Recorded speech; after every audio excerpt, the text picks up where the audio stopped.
दोस्तों, आईफोन से फोटो तो अच्छी आती है, लेकिन क्या आपको मालूम है कि इसके लेंस में चीन के उइगर मुसलमान बच्चों का खून और पसीना लगा है। चीन में इन बच्चों को स्कूल के नाम पर इनसे ज़बरदस्ती काम कराया जाता है। इनको परिवार से अलग कैंपों में रखा जाता है। इन पर कैमरों से 24 घंटे नज़र रखी जाती है और इन्हें किसी तरह की आज़ादी नहीं दी जाती है।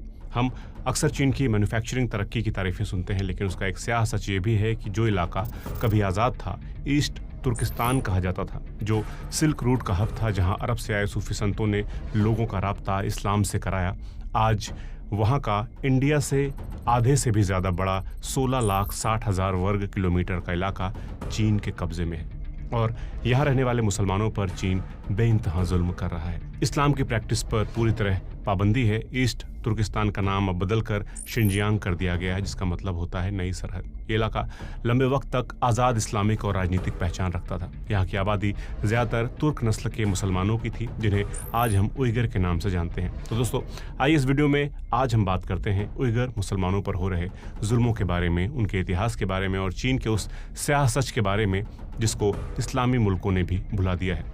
इस रास्ते पर नज़र डालिए। इसे कहा जाता है सिल्क रूट। पुराने समय में अलग अलग इलाकों में अलग अलग चीज़ें पैदा होती थीं। लोगों ने उन चीज़ों को दूसरे इलाकों में बेचने के लिए ये रास्ता बनाया। ये रास्ता कजाकिस्तान, उज़्बेकिस्तान, तुर्कमेनिस्तान, ईरान और अफगानिस्तान से होकर भारत के कश्मीर, पंजाब, लाहौर, बनारस और मेसोपोटामी यानी कि इराक और आगे रोम से ग्रीस तक जाता था। इस रास्ते की शुरुआत चीन से हुई थी और चीन दूसरे देशों को रेशम बेचता था, इसलिए इसका नाम भी रेशम यानी कि सिल्क रूट हो गया। इसी सिल्क रूट के रास्ते में पड़ते थे ईस्ट तुर्किस्तान। ये सिल्क रूट का दिल था, क्योंकि ये इलाका चीन और सेंट्रल एशिया के बीच का एक ज़रूरी पड़ाव था। जो भी कारवां चीन की तरफ से निकलता था या चीन की तरफ जाता, वो कशगर, होतान, यारकंद, उरुमची जैसे शहरों से होकर ही जाता। कारवां यहाँ रुकते, खाना खाते, ऊँट बदलते, पानी भरते। यहाँ बाजार और मेले भी लगते थे, जहाँ ऊन, चमड़ा, सूखे मेवे, पत्थर, मसाले और हैंडमेड चीज़ें खरीदी बेची जाती थी, जिससे लोकल लोगों को भी रोजगार मिलता था। मतलब ये शहर बिजनेस करके खूब कमाई करने वाले शहर बन चुके थे। यहाँ पहले बौद्ध धर्म आया, फिर इस्लाम धर्म। पहली से तीसरी सदी के बीच जब भारत से बौद्ध भिक्षु चीन जा रहे थे, तो वो सिल्क रूट से होकर काशगर, यारकंद और टरफान जैसे शहरों में रुके। इन शहरों में उन्होंने बौद्ध मठ, स्तूप और गुफाएं बनाई। मशहूर तुर्फान की गुफाएं इसका सबूत हैं। यहाँ के शासकों और लोगों ने बौद्ध धर्म अपनाया और ये इलाका सेंट्रल एशिया में बुद्धिस्ट एजुकेशन का बड़ा सेंटर बन गया। यहीं से होते हुए बौद्ध धर्म आगे चीन, कोरिया और जापान तक पहुंचा। फिर आई 8वीं ईस्वी, जब ईस्ट तुर्किस्तान में सिल्क रूट के जरिए अरब से इस्लाम पहुंचा। तब इस पूरे इलाके में कई राज्य बटे हुए थे और अलग अलग राजाओं का राज था। पहली बार 10वीं सदी में कराखानी वंश के तुर्क राजा सतुक बुगरा खान पहले राजा बने, जिन्होंने इस्लाम धर्म को अपनाया और फिर अपने राज्य में उसे फैलाया।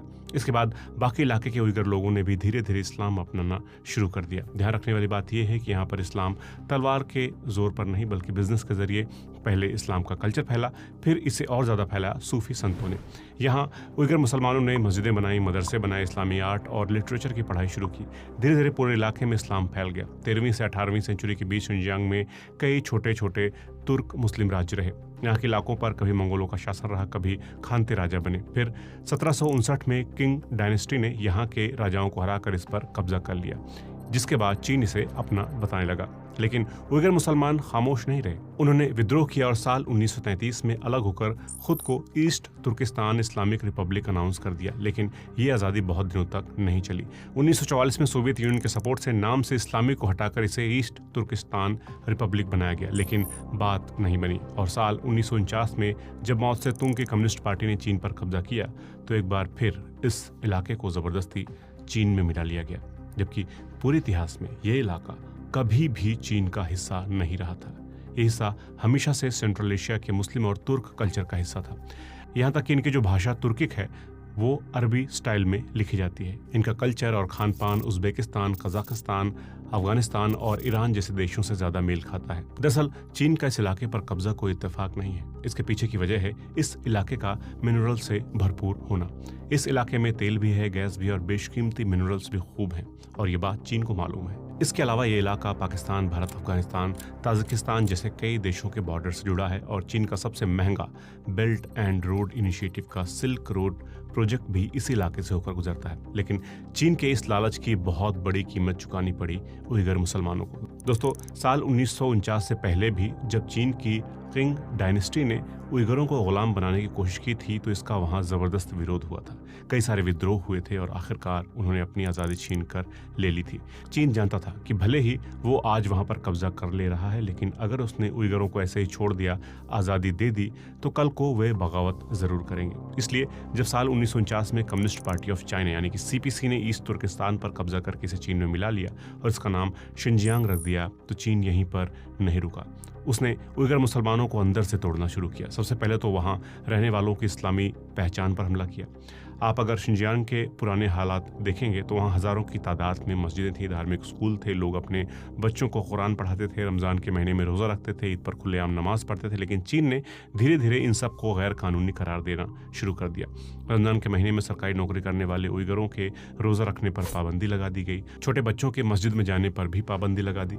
हालात ये कर दिए कि कुरान और इस्लामी किताबें रखने वालों को भी शक की निगाह से देखा जाने लगा। और चीन ने सिर्फ इस्लामी पहचान पर हमला नहीं किया, उसने उइगरों की लैंग्वेज और कल्चर पर भी बड़ा वार किया। उइगर तुर्किक भाषा बोलते हैं जो चीन की हान भाषा से बिल्कुल अलग है, लेकिन चीनी सरकार ने स्कूलों में मैंड्रिन को कंपलसरी कर दिया। बच्चे अगर उइगर भाषा में बात करते तो उन्हें सज़ा मिलती। टीवी और रेडियो पर उइगर भाषा के चैनल बंद कर दिए गए, यहाँ तक कि सड़क के साइन बोर्ड तक बदल दिए गए। इसका सीधा मकसद था कि उइगरों की नई जनरेशन अपनी मदर टंग भूल जाए और धीरे धीरे हान चीनी कल्चर को अपनाने लगे। अब सवाल ये है कि चीन इतना डरता क्यों है उइगरों से? तो इसका जवाब मिलता है हमें 1990s में। 1990 का साल जब आया तो बारिन नाम के एक गांव का नाम बहुत चर्चा में आया। गांव वाले चीन की नीतियों से तंग आ चुके थे, उनकी ज़मीनें छिन रही थी, बेरोजगारी बढ़ रही थी, इस्लामी तौर तरीकों पर पाबंदियां बढ़ती जा रही थी। इसलिए पहले तो लोगों ने पंचायत पर जाकर अपनी बातें कहीं, लेकिन जब सुनवाई न हुई तो गुस्सा भड़क उठा। लोग सड़क पर उतर कर सरकार के खिलाफ नारे लगाते हुए आगे बढ़े। हालात बहुत तेज़ी से ख़राब होते गए, लेकिन चीनी सरकार ने इस बगावत को दबाने के लिए अपनी पूरी ताकत लगा दी। कई लोगों को गिरफ्तार किया, कई लोगों को मौत के घाट उतार दिया और पूरे इलाके को फौज से भर दिया। लेकिन कहानी यहाँ ख़त्म नहीं हुई, क्योंकि फिर आया साल 1997। जगह का नाम था गुलजा। वहाँ लोगों का गुस्सा बेरोजगारी, भाषा पर पाबंदी और इस्लामी आज़ादी पर हमले को लेकर के था। पहले नहीं लगता था कि कोई बड़ी लड़ाई होगी, मगर बवाल इतना बढ़ गया कि सड़कों पर भिड़ंतें हो गई। इस विद्रोह ने बारिन विद्रोह को भी पीछे छोड़ दिया, लेकिन चीन ने फिर से भयंकर जुल्म किए और विद्रोह की आवाज़ों को कुचल दिया। इसके बाद भी उइगरों ने हार नहीं मानी। कुछ ग्रुप्स ने खुलकर अलगाव की बात की, कुछ ने हथियार भी उठाए। तीसरी बड़ी बगावत हुई साल 2009 में, जब सरकार के साथ बातचीत बंद होने के बाद 5 जुलाई 2009 को उरूमची में दंगे भड़क उठे। सड़कों पर खूब बवाल हुआ, दुकानों में तोड़फोड़ हुई और लोग आपस में भिड़ गए। और फिर सिक्योरिटी फोर्सेस ने सैकड़ों लोगों को मौत के घाट उतार दिया। बगावत तो रुक गई, लेकिन इसका सबसे बड़ा असर ये हुआ कि चीनी सरकार ने उइगरों पर और जुल्म करना शुरू कर दिया और उन पर निगरानी रखने लगा। उससे डर था कई उइगर मुस्लिम अपनी आज़ादी के लिए लड़ते रहेंगे और उनकी ज्योग्राफी और पॉलिटिक्स दोनों खराब कर देंगे, क्योंकि शिनजियांग चीन के नक्शे का सबसे बड़ा इलाका है। चीन की ज़मीन का लगभग छठा हिस्सा यही है। जैसे हमने पहले ही बात की कि यहाँ पर सोना, गैस, तेल और कोयले के बड़े बड़े रिजर्व्स हैं, यानी नेचुरल रिसोर्सेज के लिहाज से ये इलाका किसी ख़जाने से कम नहीं है। इसके अलावा चीन का बेल्ट एंड रोड इनिशिएटिव भी इस रास्ते से होकर गुजरता है। पाकिस्तान, सेंट्रल एशिया, यूरोप तक जाने के लिए शिनजियांग एक अहम गेटवे है।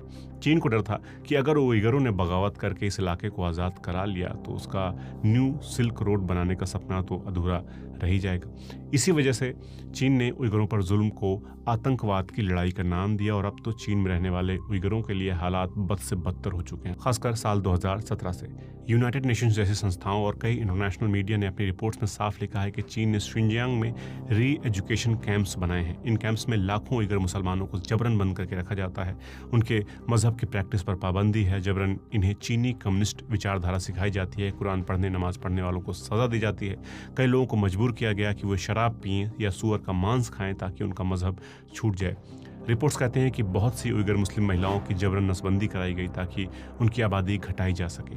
बच्चों को उनके माँ बाप से अलग करके सरकारी हॉस्टल्स में भेजा जाता है, जहाँ उन्हें हान चीनी कल्चर और लैंग्वेज सिखाई जाती है। तो एक तरफ तो चीन उइगरों की आबादी, उनकी पहचान पर हमला कर रहा है, दूसरी तरफ चीनी लोगों की आबादी उनके इलाके में बढ़ा रहा है। शिनजियांग में बड़े पैमाने पर हान चीनी बसाए गए हैं और नए नए शहरों में उन्हें नौकरियां और मकान दिए गए ताकि उइगर धीरे धीरे वहाँ पर अपने खुद की ज़मीन पर माइनॉरिटी बन जाए। यानी चीन ये चाहता है कि जिस ज़मीन पर उइगर हज़ारों साल से रहते आए हैं वहाँ उनकी गिनती इतनी कम कर दी जाए कि वे कभी ताकत बनकर उसके खिलाफ लड़ ही ना पाएं। और चीन इसे बहुत ही सिस्टमैटिक तरीके से कर रहा है, ये समझते हैं।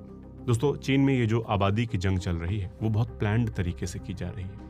असर अब दिख रहा है, लेकिन इसकी शुरुआत 1949 में ईस्ट तुर्किस्तान पर चीनी कब्जे के बाद से ही शुरू हो गई थी। उस वक्त इस इलाके में उइगरों की तादाद बहुत ज़्यादा थी और हान चीनी बहुत कम थे, मगर प्लान्ड तरीके से पहले बस्तियों को बनाया गया, फिर उसमें बसावट हान चीनियों की गई और ये सब ज़बरदस्ती किया गया। जैसे सबसे पहले जो रास्ता अपनाया चीन ने वो था ज़मीन और मकानों पर कब्जा। उइगरों के खेतों और ज़मीनों को चीनी सरकार ने विकास के नाम पर ले लिया और बड़े इंफ्रास्ट्रक्चर प्रोजेक्ट्स बनाए भी गए, लेकिन वहाँ नौकरी मिली हान चीनियों को। इसी बहाने से हान चीनी मजदूर और परिवार लाए गए। साथ ही सरकार ने गरीब हान परिवारों को शिनजियांग में बसने के लिए पैसे का लालच भी दिया, मुफ्त ज़मीन दी, सस्ते मकान और सरकारी नौकरियों की पेशकश से हज़ारों हान परिवारों को वहाँ भेजा गया। ये सब कुछ सोचा समझाया खेल था चीनियों का, ताकि शिनजियांग से उइगरों मुस्लिमों की आबादी को कम किया जा सके। इस तरीके को कुछ रिपोर्ट्स ने डेमोग्राफिक इंजीनियरिंग कहा है। इससे गांव और पुरानी बस्तियों की सूरत बदलने लग गई। कई पुरानी उइगर बस्तियां तोड़ दी गईं या उनमें से ऐसे बदलाव कर दिए गए जहां पुरानी आबादी को मजबूरन भागना पड़ा। जिन घरों से उइगरों को निकाला गया उन घरों में हान परिवारों को बसाया गया। इससे न सिर्फ उइगरों की ज़मीनें जाने लगी, घर जाने लगे, बल्कि रोजगार, दुकानें, कम्युनिटी भी एक तरह से ख़त्म होने लग गई। जो लोग जगह छोड़कर नहीं जाते उन पर तरह तरह से जुल्म करने लगे चीनी, जैसे उनके घर तोड़ना, लोगों को पीटना। इसका असर ये हुआ कि आज के वक्त में शिनजियांग के कई शहरों और कस्बों में उइगर अब माइनॉरिटी बनकर रह गए हैं। यही नहीं, इसका सबसे दर्दनाक हिस्सा है उइगर नस्ल पर सीधा हमला। कई रिपोर्ट्स में सामने आया है कि उइगर औरतों की जबरन नसबंदी कराई गई, उइगर महिलाओं की फर्टिलिटी को कम करने के लिए दबाव डाला गया, इम्प्लांट्स जबरन कराए गए, दवाएं दी गईं। कई अंतर्राष्ट्रीय संस्थाएं इस रवैये को सीरियस ह्यूमन राइट्स वायलेशन मान चुकी हैं। इसके अलावा एक और बड़ा हथियार अपनाया है चीन ने उइगरों की आबादी को कम करने के लिए, और वो है उइगर मुस्लिम बच्चों और उनकी एजुकेशन पर कंट्रोल करना। चीन हज़ारों बच्चों को उनके माँ बाप से जबरन अलग करके सरकारी बोर्डिंग स्कूल में भेजता है, जहाँ वो बच्चों को उनकी मदर टंग, मजहब और कल्चर से काटकर चीनी भाषा और कम्युनिस्ट विचारधारा का पाठ पढ़ाता है। ये एक लंबा प्लान है ताकि आने वाली पीढ़ियाँ अपने माता पिता के कल्चर, लैंग्वेज और मजहबी पहचान भूल जाएं, क्योंकि जब बच्चा अपनी भाषा नहीं जानता और अपने घर का कल्चर नहीं अपनाता तो उसकी जड़ें कट जाती हैं। ये कल्चरल सफाया है जो धीरे धीरे कौम को अपनी पहचान से महरूम कर रहा है। चीन ने सिक्योरिटी और आतंकवाद के नाम पर खूब मनमानी की है। हालांकि चीन कहता है कि वो इंटरनेशनल कानूनों को मानता है और कोई गलत काम नहीं करता है, लेकिन सैटेलाइट इमेजेस से उसकी चोरियां पकड़ी जाती रही हैं। ऑस्ट्रेलियन स्ट्रेटेजिक पॉलिसी इंस्टीट्यूट ने एक शिनजियांग डेटा प्रोजेक्ट के नाम से मैप बनाया है। इसमें उन डिटेंशन कैंप्स की जानकारी दी गई है जहां उइगर मुसलमानों के बच्चों को रखा जाता है, उनसे काम कराया जाता है, उनके मजहबी और कल्चरल राइट्स को छीन लिया जाता है। इसमें कैंपस के सैटेलाइट तस्वीरें भी देखी जा सकती हैं जो बहुत ही सोफिस्टिकेटेड लगती हैं। इसमें बच्चों के साथ साथ उन लोगों को भी रखा जाता है जो उइगर चीन की नीतियों का विरोध करते हैं। उनको इन जगहों पर तरह तरह की यातनाएं दी जाती हैं। इसे लेकर पूरी दुनिया कई दफ़े चिंता जाहिर कर चुकी है। चीनी जुल्म यहीं ख़त्म नहीं होता है। न केवल चीन ने वहाँ हान चीनियों को बसाया है, बल्कि उइगरों के रिसोर्सेज का ज़बरदस्त दोहन चीन कर रहा है। वहाँ पर इंडस्ट्रीज़ लगाई हैं, तेल, कोयला, गैस, सोना लाद कर ले जाने के लिए रेलवे का जाल बिछाया है और सिक्योरिटी के लिए कई फैसिलिटीज़ भी वहाँ बनाई गई हैं ताकि चीन ज़्यादा से ज़्यादा शिनजियांग को लूट सके और अपना न्यू सिल्क रूट का सपना साकार कर सके। इसलिए डेवलपमेंट का लबादा ओढ़कर चीन अंधाधुंध तरीके से शिनजियांग को लूट रहा है और उइगरों पर जुल्म कर रहा है, वो भी पूरी दुनिया की आंखों के सामने, क्योंकि चीन दुनिया की मैन्युफैक्चरिंग का हब बन चुका है और इकोनॉमिक और पॉलिटिकल वजहों से मुल्क उसके खिलाफ बोलने से पहले 100 दफ़े सोचते हैं। अब सवाल ये उठता है कि इसका अंजाम क्या होगा। मतलब अगर चीन अपनी मनमानी करता रहा तो आगे क्या होगा। दरअसल इसका सीधा सा जवाब ये है कि अगले आने वाले 20-30 सालों में उइगरों का कल्चर ख़त्म सा हो जाएगा। जैसे उनके घरों के नाम तक बदले जा रहे हैं, मस्जिदों और मजहबी जगहों को ख़त्म किया जा रहा है। तुर्की के जानने वाले बहुत कम बच्चे हैं। नई पीढ़ियाँ अपनी जड़ों से कट ही रही हैं, क्योंकि चीन ने सिर्फ ज़मीन नहीं कब्जाई बल्कि पूरे उइगर कौम से उनकी पहचान छीन रहा है। और इस तरह के तरीक़ों को नरसंहार यानी कि जेनोसाइड कहा जाता है। और ये लड़ाई सिर्फ शिनजियांग के उइगरों की नहीं है, ये इंसानियत का मामला है। और हर वो तरीका जो किसी को भी उसकी मिट्टी, अपनेपन और आने वाली नस्लों से महरूम कर दे, वो इंसानियत के लिहाज से और इंटरनेशनल कानूनों के लिहाज से भी जुर्म है। लेकिन इस जुर्म के खिलाफ कोई कुछ बोलता क्यों नहीं, खासकर वो मुल्क जो इस्लाम का झंडा बरदार होने का दावा करते हैं। दोस्तों, दुनिया अक्सर उइगरों की तकलीफों से मुंह मोड़ लेती है। एक वजह पर हमने बात की कि क्योंकि चीन दुनिया की मैन्युफैक्चरिंग का हब बन चुका है, इसलिए इकोनॉमिक और पॉलिटिकल वजहों से मुल्क उसके खिलाफ बोलने से पहले 100 दफे सोचते हैं। मतलब हाल ये है कि चीन आज दुनिया की दूसरी सबसे बड़ी मजबूत इकॉनमी है, दुनिया के कई मुल्कों का वो सबसे बड़ा बिजनेस पार्टनर है। इसलिए कई सरकारें सोचती हैं कि अगर वे चीन के खिलाफ खुलकर बोलेंगी तो उनके देश की इकॉनमी और इन्वेस्टमेंट पर असर पड़ेगा, इसलिए ज़्यादातर मुल्क चुप रहते हैं। इसके अलावा अगली बड़ी वजह सिक्योरिटी और स्ट्रैटेजी है। शिनजियांग वो इलाका है जिसकी वजह से चीन की बड़ी सड़कों और रेलवे का रास्ता यूरोप और सेंट्रल एशिया की तरफ जाता है। बेल्ट एंड रोड इनिशिएटिव जैसे प्लान्स के जरिए चीन ने कई मुल्कों को फाइनेंशियल मदद देकर उनको अपना गुलाम बना लिया है। इसलिए कई देश खुलकर चीन की नीतियों की आलोचना करने से डरते हैं, क्योंकि उनके लिए ये स्ट्रैटेजिकली खतरनाक हो सकता है। चीन की सिंपल सी पॉलिसी है, गरीब देशों को लोन दो, उनके साथ डील्स करो और उनको एक तरह से गुलाम बना लो और फिर दुनिया को दिखाओ कि इतने देशों के साथ उसकी दोस्ती है। अमेरिका और रूस के अलावा दुनिया में ऐसा कोई देश नहीं है जो कायदे से चीन को टक्कर दे सकता है, इसलिए सब चुपचाप उसकी हाँ में हाँ मिलाते रहते हैं। चीन सबके साथ बिजनेस करता है। उसने कई इस्लामी मुल्कों को भी ज़बरदस्त लोन दिया है, जैसे अपना पड़ोसी पाकिस्तान को चीन ने सबसे ज़्यादा और लगातार कर्ज दिया है। इसके अलावा Bangladesh, Indonesia, Malaysia, Egypt, Iran, Sudan जैसे देश भी चीन के कर्ज तले दबे हैं और यूएई और सऊदी अरब जैसे देशों में उसने इन्वेस्टमेंट कर रखी है और मजाल है कि इनमें से कोई देश उइगरों की आवाज़ उठा सके। एक और देश है जिसके नाम पर उइगरों ने अपना नाम ईस्ट तुर्किस्तान रखा था और वो देश तुर्की खुद चाइना से कर्जा लेकर बैठा हुआ है। और हैरानी की बात यह है कि जो यूरोपीय देश इस्लामिक झंडा बरदार होने का दावा नहीं करते हैं वो लगातार इस मुद्दे को उठाते रहते हैं। हालांकि उसमें जियोपॉलिटिक्स का उनका अमेरिका के साथ करीब होना एक बड़ी वजह है, लेकिन कम से कम बोलते तो हैं, रिपोर्ट्स तो छापते हैं। और यही देश लगातार मांग करते हैं कि चीन को इस तरह मनमानी की इजाज़त नहीं होनी चाहिए और यूनाइटेड नेशंस की अगुवाई में चीन के इन ठिकानों की जांच होनी चाहिए ताकि दुनिया के सामने सच को लाया जा सके और चीन की करतूतों का पर्दाफाश हो सके। मुस्लिम देशों को अपने कर्जे की चिंता ज़्यादा है, अपने घरेलू हित वो पहले देखते हैं, लेकिन बातें उम्मा की करते हैं। हद तो ये है कि चीन ने न सिर्फ शिनजियांग में रहने वाले उइगरों को निशाना बनाया है, बल्कि उनके पीछे भी है जो मुल्क से बाहर रहकर जुल्मों के खिलाफ आवाज़ उठाते हैं। कई रिपोर्ट्स में बताया गया है कि चीन ने विदेशों में अपने नागरिकों और डायस्पोरा पर नज़र रखी, धमकाया और कभी कभी उन्हें वापस लेने की कोशिशें की।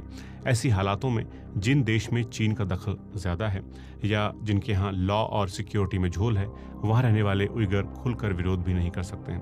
दरअसल दुनिया की एक बड़ी कमजोरी है मल्टीनेशनल इंटरेस्ट। बड़े बड़े देशों के बीच रिश्ते लगातार बदलते रहते हैं और किसी भी देश के लिए चाइना से नाता तोड़ना इतना आसान नहीं है, क्योंकि वहाँ से इकोनॉमिक डिपेंडेंस, इन्वेस्टमेंट और रॉ मटेरियल जुड़ा है। ऐसे में पॉलिटिकल और इकोनॉमिक फ़ायदे कई बार इंसानी सच्चाई पर भारी पड़ जाते हैं और कुछ देशों ने बस थोड़ी बहुत पाबंदियाँ लगाई चाइना पर, कुछ ने चीनी ऑफिशियल्स पर वीज़ा बैन लगाया, कुछ ने लिमिटेड इकोनॉमिक स्टेप्स लिए, लेकिन उइगरों पर जुल्म को रोकने के लिए एक बड़े और स्ट्रॉन्ग इंटरनेशनल एक्शन की ज़रूरत है, जो अक्सर बात दबा दी जाती है। एक दिक्कत और है कि इंटरनेशनल इंस्टीट्यूशंस और कोर्ट्स की, for example international criminal court सीधे चाइनीज़ केसेस में इंटरवीन नहीं कर सकता, क्योंकि ये सब चाइनीज़ टेरिटरी में हुए हैं और चाइना उस ट्रीटी का मेंबर नहीं है।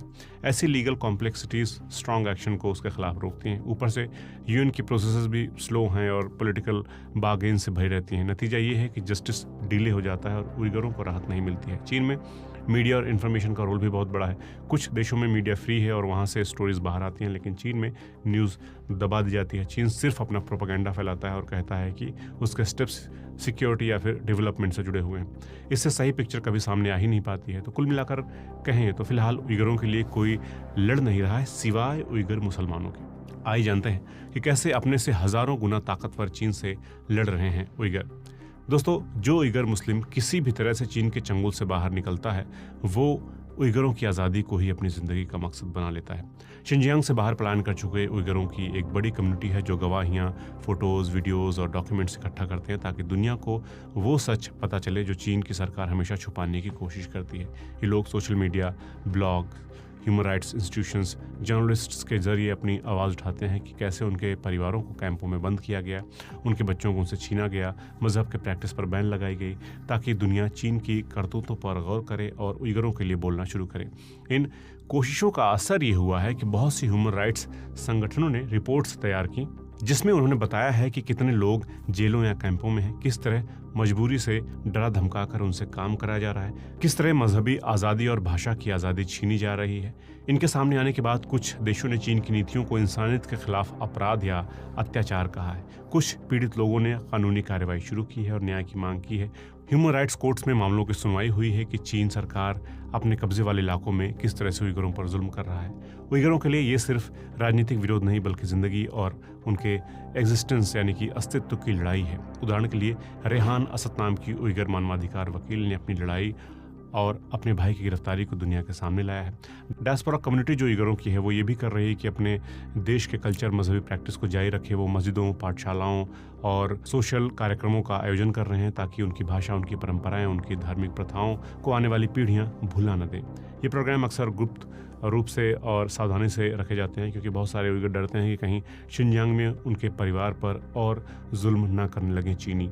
इसलिए उइगर डिजिटल आइडेंटिटी और ऑनलाइन खतरे से निपटने के लिए सिक्योरिटी एक्सपर्ट से सलाह भी लेते रहते हैं ताकि वे पर्दे के पीछे रहकर अपने लोगों के लिए आवाज़ उठा सकें, उनकी लड़ाई को आगे बढ़ा सकें। एक report transnational repression by China बताती है कि चीन विदेशों में रह रहे उइगरों पर दबाव डालता है, उनके घर वालों को डराता है, कभी कभी घुसपैठ की कोशिशें भी करता है, उनको लगातार डराए रखता है ताकि वे अपने ऊपर जुल्म की बयानी कहीं और न कर सकें। बाहर के उइगरों के लगातार आवाज़ उठाने का एक बड़ा फ़ायदा ये हुआ है कि जो कंपनियां चीन से अपना सामान बनवाती हैं वो चीन से पूछ रही हैं कि उनके सामानों में कहीं उइगरों का खून पसीना तो नहीं लगा है। एक शानदार काम है क्योंकि इससे चीन की जो मैन्युफैक्चरिंग की ताकत है उस पर सीधा असर पड़ता है और इस तरह की रिपोर्ट्स बाहर आने के बाद इंटरनेशनल प्रेशर भी चीन पर बढ़ा है।